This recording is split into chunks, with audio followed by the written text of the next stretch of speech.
আজকে আমরা কিছু ওষুধ আপনাদের সাথে পরিচিত করে দেবো, যেগুলো আপনি ঘরে রাখলে আপনার বাচ্চার অত্যন্ত সুবিধা হবে প্রয়োজনের সময়। তো যেহেতু এখন শীতের সময় আমরা কিছু ওষুধ শুরু করলাম যেটা শীতেই কাজে লাগবে। তার মধ্যে প্রথম হচ্ছে আমরা বাজারে যেটা পাওয়া যায় যে ড্রপ, নাকে দেওয়ার ড্রপ। আমি কোনো পার্টিকুলার ব্র্যান্ডকে প্রমোট করতে যাচ্ছি না, কথা প্রসঙ্গে আসলে সেটাকে আপনারা ক্ষমা সুন্দর দৃষ্টিতে দেখবেন। নর্সল ড্রপ সবাই আমরা নাম জানি, আরেকটি বাজারে হচ্ছে সোলো ড্রপ। এই ড্রপটি আপনারা রাখবেন বাচ্চার নাকটা পরিষ্কার করে দেওয়ার জন্য। বাচ্চারা প্রায়শই কান্নাকাটি করে, দেখবেন নাকটা বন্ধ হয়ে যায়, ওরা আমাদের মতো নাক ঝাড়তে পারে না।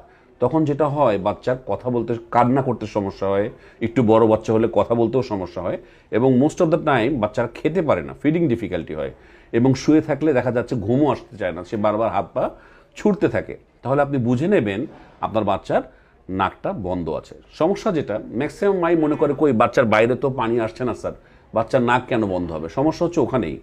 বাচ্চাদের ছোট বড়দের মতো নাকটা দিয়ে পানি হয়ে গল গল করে নাও পড়তে পারে, কিন্তু বাচ্চাদের নাকটা ভিতরে ব্লক থাকে। তাহলে আপনি যদি এক ফোঁটা করে যদি 8 ঘন্টা বা 6 ঘন্টা পর পর নর্সল বা সোলো ড্রপ নাকে দিয়ে দেন, দেখবেন নাকটা ক্লিয়ার হয়ে গেছে, বাচ্চা আরামে শ্বাস নিতে পারবে।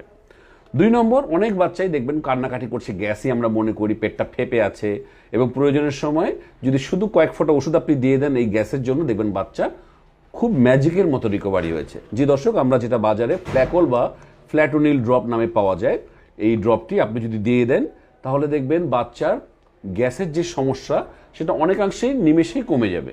তাহলে এইগুলো কিন্তু ম্যাজিক ড্রাগ, এগুলো বাসায় আপনাকে রাখতে হবে। আমরা বলবো ডাক্তার না দেখেও কিছু জিনিস আপনি দিতে পারেন, সেগুলোর জন্য ডাক্তারের পরামর্শ প্রয়োজন নাই। এগুলোকে আমরা ওটিসি ড্রাগ বলি, ওভার দি কাউন্টার ড্রাগ।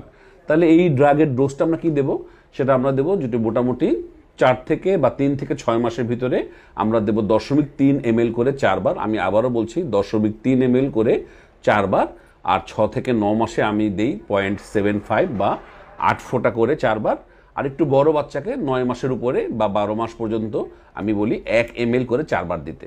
তাহলে এই গ্যাসের জন্য যদি আপনি ড্রপটা দিন তাহলে দেখবেন বাচ্চার গ্যাসটা অনেক দ্রুত নিরাময় হয়ে যাচ্ছে, এবং আপনার বাচ্চা আবার হাসছে বা তার কষ্টটা কমে যাচ্ছে।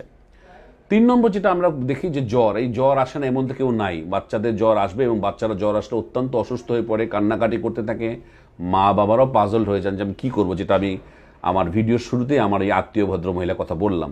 তাহলে আপনাকে নাপা বা এইস যে ড্রপ বাজারে পাওয়া যায় সেটা আপনি অবশ্যই বাসায় রেখে দেবেন, এবং এটি অত্যন্ত জরুরি। এর ডোজ আমি আমার আরেকটি ভিডিও আছে, ভিডিওটা দেখে নেবেন যে নাপা বা প্যারাসিটামলের সঠিক ডোজ সেই বয়স অনুযায়ী সেটি দেবেন। আমি এই ভিডিওতে আর সেটা এলাবোরেশনে গেলাম না। খুবই জরুরি নাপা যদি ড্রপের সাথে সাথে সাপোজিটরি ব্যবহার করা। 125, 250, 500 3টা ফর্মেই আছে। সেটার জন্য যে আমার ভিডিও আছে সেটার লিঙ্কটা দেখুন, সেই ভিডিও অনুযায়ী এই সাপোজিটরি দিয়ে দেবেন যদি জ্বর 101-এর উপরে ওঠে।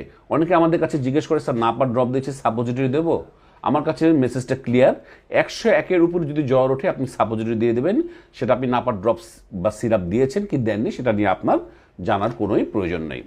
আরেকটা জরুরি বিষয় আমি বলতে চাই, এটা আমরা আসলে অনেকেই মিস করে যাই, বাচ্চাদের যে বাড়ন্ত বাচ্চা, এখন আমরা করোনার সময় তো বাচ্চাদের বাইরেও নেই না, যার ফলে যে রৌদ্রর যে এক্সপোজার আমাদের বাচ্চাদের কিন্তু কমে যাচ্ছে। তাহলে খুবই জরুরি আপনি একটু ভিটামিন টি এনরিচড কোনো ওষুধ আপনি খাওয়াতে পারেন।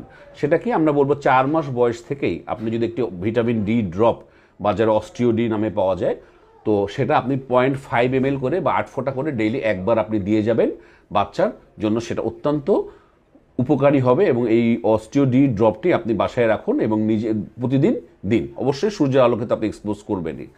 লাস্টে আমি যেটা বলতে চাই খুবই জরুরি, যেটি যে বাচ্চা যদি খিঁচুনি শুরু হয়ে যায় বা খিঁচুনির ভাব হয়, একই রকম আপনি সাপোজিটরি ইউজ করবেন। ইজিয়াম সাপোজিটরি পাওয়া যায় বাজারে 10 মিলিগ্রামে। এই সাপোজিটরি বয়স ভেদে আপনি ওজন ভেদে আপনি দিয়ে দেবেন, সেটা নিয়ে আমার ভিডিও আছে, সেটি দেখবেন। তো এই কয়েকটি জিনিস দর্শক আপনারা সবাই বাসায় রেখে দেবেন, প্রয়োজনীয় সময় অত্যন্ত কাজে লাগবে। রাত 2-3টে আপনি কিন্তু কারো সাহায্য পাবেন না, এখানে এই ধরনের ওষুধগুলি আপনাকে আপনার বাচ্চাকে সুস্থ রাখতে সাহায্য করবে।